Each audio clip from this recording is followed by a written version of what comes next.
sejam muito bem-vindos a mais uma manhã de encontro.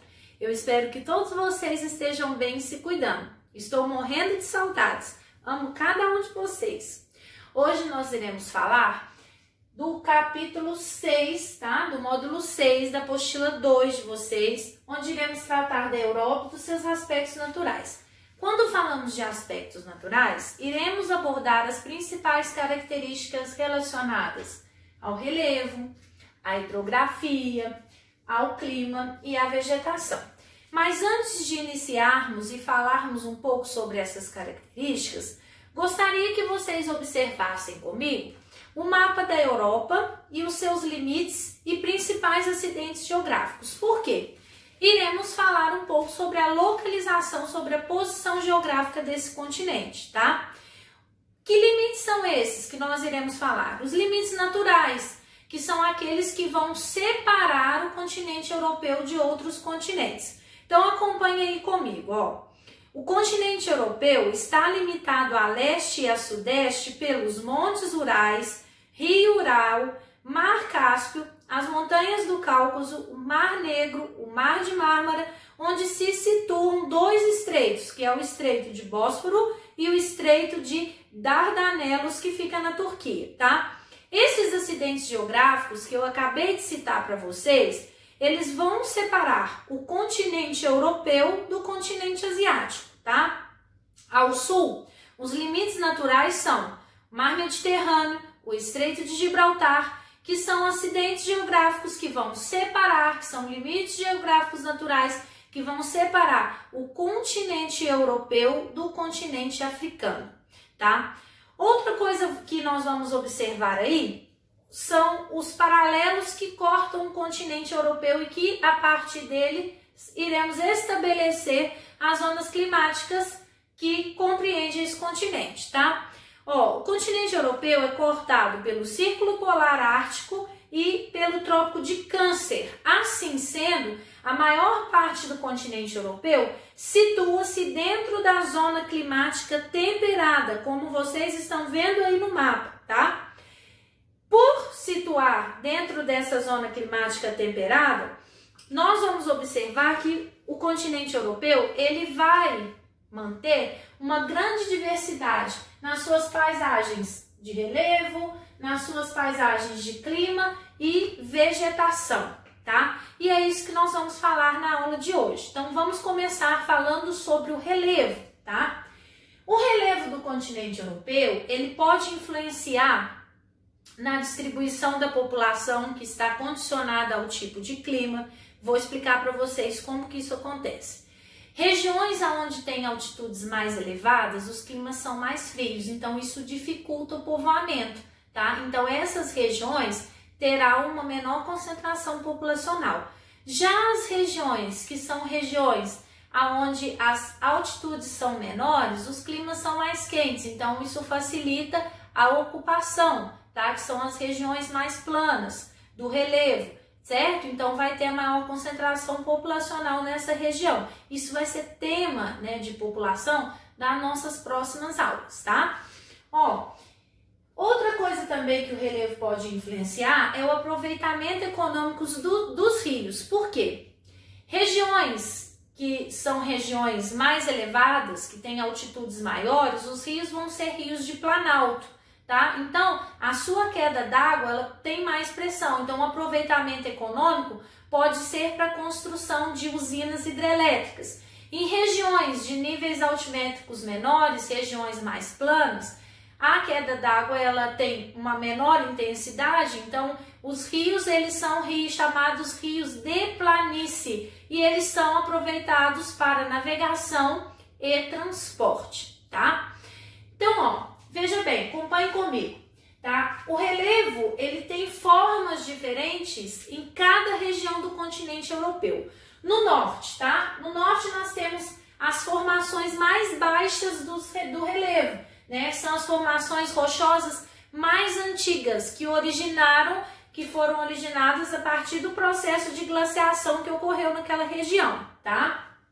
Que são as regiões das montanhas mais baixas e regiões de planaltos que deram essa formação, tá?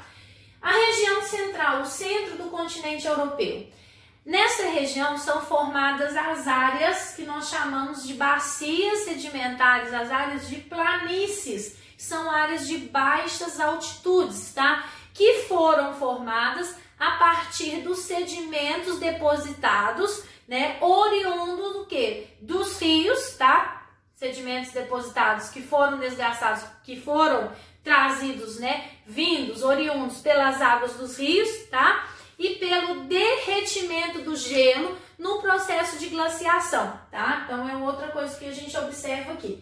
Ao sul, nós vamos ter uma outra formação geológica, que nós chamamos de dobramentos modernos, que são o quê? As cadeias de montanhas, formações geológicas do período terciário, tá? Essas formações, elas foram originadas a partir de quê? A partir de movimentos de placas, de atividades vulcânicas, tá? Erupções vulcânicas, terremotos, então originaram essas paisagens geológicas, assim como vocês puderam ver no último documentário que eu pedi para que vocês assistissem, tá? Então essas são as principais formas do relevo do continente europeu, tá? Agora nós vamos falar da hidrografia. Os rios do continente europeu, embora eles sejam rios de pequena extensão, eles são muito numerosos, tá? E esses rios, eles constituem a formação de mais de 100 bacias hidrográficas, as quais 60 delas são consideradas bacias transfronteiriças. O que são isso? O que são bacias transfronteiriças? Cujos seus rios, eles podem desaguar em outros países. O curso dos seus rios atravessam outros países, tá? Os principais rios são os rios Volga, Danúbio e Reno, tá? E eles tiveram uma importância econômica no continente muito grande, desde o início do processo de formação, porque eles serviram para as primeiras práticas das atividades agrícolas. Atualmente eles servem para as atividades do comércio interno, para o transporte de carregamentos, tá? O transporte de pessoas. E nós vamos conhecer um pouquinho sobre as principais características desses rios. Mas para isso eu gostaria que vocês observassem o mapa da hidrografia do continente europeu, tá? Então, ó, acompanhe aí comigo. De acordo com esse mapa, nós vamos estabelecer as principais características aí desses rios, tá? O primeiro que nós vamos falar é o rio Volga. Já localizem ele aí no mapa. Esse rio possui 3.688 quilômetros de extensão, tá? Esse rio ele está totalmente, inteiramente dentro da Rússia, tá? Ele nasce a 228 metros de altitude, lá nas colinas do Monte Valdai, e deságua em um delta no Mar Cáspio. O que é desaguar em um delta? Ele deságua em vários canais, tá? Forma delta, ok? Grande parte desse rio é quase todo navegável. Lembrando que na estação, que é a estação do inverno, esse rio ele fica com as suas águas congeladas, mas mesmo assim ele é um rio navegável, porque na estação do verão ele volta ao normal, tá? Ó, o próximo rio, localizem ele aí no mapa, Danúbio, ele tem 2.860 quilômetros de extensão territorial. Do ponto de vista geopolítico, ele é considerado o rio mais importante do continente europeu. Por quê? Ele atravessa a fronteira com 10 países, tá? Então, geopoliticamente, isso tem uma importância muito grande. Lembrando que esses rios, eles formam as bacias hidrográficas, as quais são transfronteiriças. Olha o que eu falei, do curso do rio atravessar outros países, tá? Rio Reno possui 1.233 quilômetros de extensão territorial. O rio Reno, ele nasce lá nos Alpes suíços, no Lago da Constância, e ele vai separar a França da Alemanha. E ele vai desaguar no Mar Norte, lá nos Países Baixos, tá? Aonde está localizado um dos maiores portos do mundo, que é o Porto de Roterdã, tá? Por isso esse rio tem uma grande importância econômica, por causa da localização portuária que eu acabei de citar para vocês, tá? Então, pessoal, aqui fechamos a parte da hidrografia do continente europeu. Agora iremos falar sobre os climas, tá? Quando falamos de climas, precisamos lembrar que existem alguns fatores que nós chamamos de fatores de influência climática que vão influenciar os climas da região, tá? Quais fatores são esses? Latitude, altitude, maritimidade, continentalidade, correntes marítimas, massas de ar. Vamos observar o mapa que temos aqui para vocês verem como que esses fatores vão influenciar no clima do continente europeu, tá? Ó, as latitudes, por exemplo, elas variam aproximadamente de 34 grau norte até 75 graus norte, tá? Então, o continente, ele tem um predomínio de um tipo climático que temperado. Só que esse tipo climático temperado, ele vai sofrer a influência de outros fatores, tá? Por quê? Porque nós sabemos que temos também um outro fator que nós chamamos de altitude que também pode influenciar esse tipo de clima. Por exemplo, no continente europeu há um predomínio de baixas altitudes, tá? E poucas áreas de elevada altitude.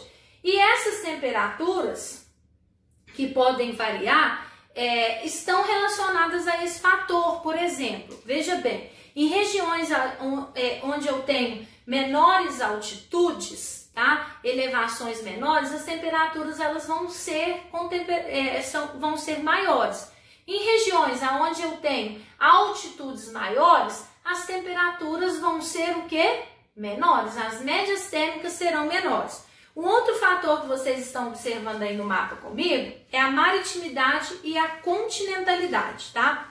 A maritimidade, ela está relacionada à proximidade das regiões, tá? Com o mar, tá? Com a influência litorânea. Nesse caso, a umidade do ar ela vai ser maior e a amplitude térmica vai ser menor. Por quê? As médias térmicas sobre a influência da maritimidade, elas não têm muita diferença, ou seja, a amplitude térmica é menor, a temperatura máxima e a mínima não dá muita diferença. Agora, em regiões, tá, que são as regiões mais do interior, já vai ser diferente. Por quê? A umidade do ar vai ser menor, tá? As amplitudes térmicas serão maiores, porque há uma diferença maior entre as médias, entre as temperaturas máximas e mínimas, tá? E isso é um nome que nós chamamos de continentalidade. Então, maritimidade mais proximidade com o mar, tá? Continentalidade mais proximidade com os continentes, no caso as regiões do interior, e a maritimidade as regiões litorâneas, tá? Correntes marítimas, por exemplo, a corrente do Golfo, observem ela aí no mapa, que é formada pelas águas quentes provenientes do Golfo do México, tá? Ela é denominada nessa parte da Europa como a corrente do Atlântico Norte. Como que ela pode influenciar no clima? Ela vai evitar o congelamento dos mares, porque ela vai amenizar as temperaturas atmosféricas, tá? Ó, um outro ponto, as massas de ar, tá? As massas de ar quente, observem ela aí no mapa, que é a que está de cor vermelho, tá? Provenientes lá do deserto de Saara, tem influência sobre a região mediterrânea, tornando o quê? O verão muito seco no sul da Europa, tá? Então, como vocês puderam ver, esses fatores climáticos que coloquei para vocês, eles são responsáveis pela formação dos mais variados climas que nós temos no continente europeu, tá? Como, por exemplo, clima subpolar, temperado oceânico, temperado continental, tá? Esses climas, eles estão condicionados a esse fator climático. Agora eu quero que vocês observem comigo um mapa de climas, tá? Do continente europeu e um climograma, tá? Que está relacionado, que estabelece as características desse clima. O que é um climograma? O climograma é o gráfico que vai me permitir saber as características daquele clima. Por quê? É definido nesse climograma as características. Ó, vamos observar aqui, tá? O clima subpolar frio, tá? que também é chamado subpolar e frio de montanha, que é o que está pintado no mapa aí de roxo, tá? Então, localizem aí. E agora observem o climograma comigo. Vamos aprender a fazer a leitura, tá? Essa linha vermelha, que é chamada de isotérmica, ela representa as temperaturas, tá?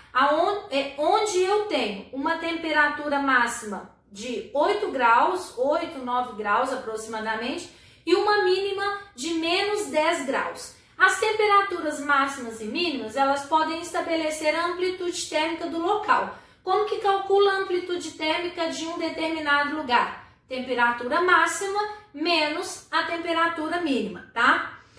Outra coisa que eu vou observar aí, a precipitação, a quantidade de chuvas que é dada em milímetros. E ela é representada por essas barrinhas azuis aí que vocês estão vendo no climograma, tá?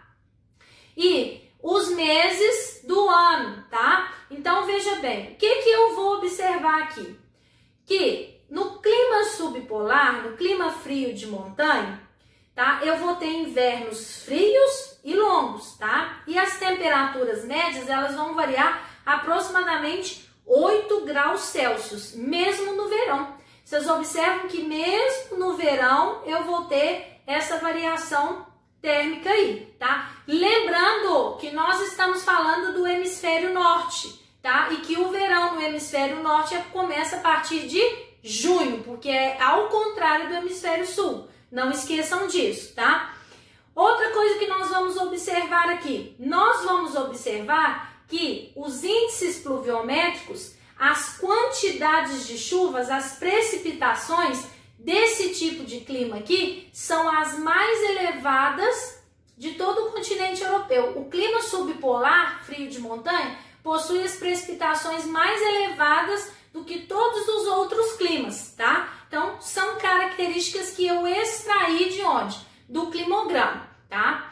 Eu não vou fazer com vocês a leitura de todos esses climogramas e nem a comparação com o clima, tá? Por quê? Porque senão a gente se estende muito e não fica legal, tá? Mas vocês podem usar o mesmo modelo de leitura para fazer o estudo e as associações de vocês. E o que vocês tiverem dúvida, manda no ClassApp, tá? Ou me chama que a gente faz um videozinho aí para poder tirar as dúvidas de vocês, beleza? Agora vamos falar das paisagens vegetais, tá? Sabemos que todo tipo de vegetação está relacionado com o tipo de clima, tá? Toda a paisagem vegetal está relacionada com o tipo de clima. Então, o que eu vou observar? Como eu tenho uma grande variedade climática, eu vou ter também uma grande variedade das paisagens vegetais, as quais terão suas características, né, condicionadas às características do clima. Vamos observar um mapa da vegetação aí, ó.